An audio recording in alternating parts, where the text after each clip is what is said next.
আজকে বা গতকাল সামাজিক যোগাযোগ মাধ্যমে আমাদের দেশের প্রখ্যাত মার্কসিস্ট শ্রদ্ধেয় বদরুদ্দিন উমরের একটি স্ট্যাটাস দেখতে পাই, যেখানে তিনি গত আগস্টে ঘটে যাওয়া রাজনৈতিক পরিবর্তনকে কোনো অভ্যুত্থান নয় বরং ধর্মভিত্তিক একটি অভিযাত্রা এরকম কিছু মন্তব্য করেন।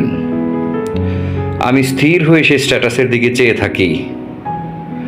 উপলব্ধির কিংবা প্রকাশের এই ধীরতা তার ব্যক্তিত্বের রূপটিকে কোন পর্যায়ে নিয়ে যায়, কিংবা তার অধ্যয়নের সামগ্রিক ধারার কোন বৈশিষ্ট্যের উন্মোচন ঘটায়।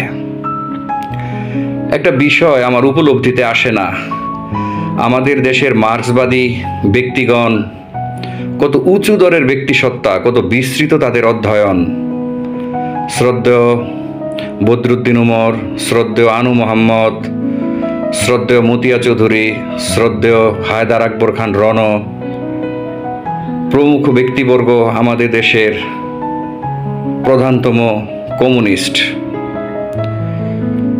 এখানে আমার পরিতাপের বিষয়টি হলো এই সকল উপযুক্ত ব্যক্তিবর্গদের মধ্য থেকে কেউ বাংলাদেশের উদ্ভবগত বাস্তবতার, বাংলাদেশ নামক রাষ্ট্রের অভ্যুদয়ের সমাজভিত্তিক, বিজ্ঞানভিত্তিক ব্যাখ্যা প্রদর্শন করেন না।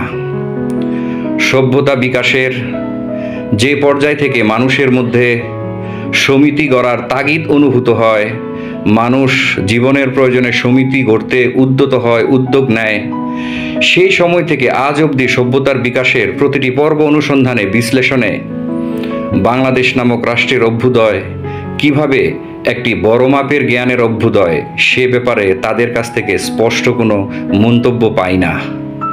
বিষয়টি কেন ঘটে আমি তা জানি না।